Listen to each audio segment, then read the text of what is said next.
of triggers in your brain when you look at stop motion. It makes you believe like it's a fantasy. That's why stop motion becomes the perfect medium to translate the passages of the book.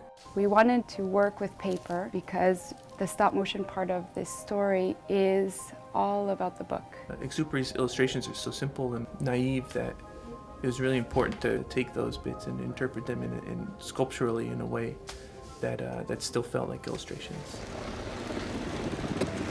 We go from a sequence that is entirely made up of paper at the beginning, and then it becomes more dimensional, but we still keep a lot of the paper feeling. We're going through a lot of trouble to sculpt the heads out of a paper clay, but it allows Alex and his team to lay down like a watercolor look on the faces.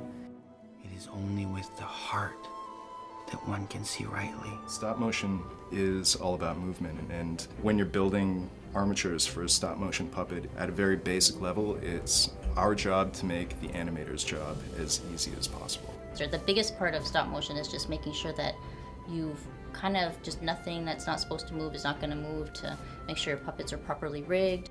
Generally, we can do a second a day, 2 seconds. It really depends on the shot and the complexity. Stop motion really evokes those feelings of childhood, and so it's always been a great technique because it really taps into those sort of earlier sort of feelings of being a child.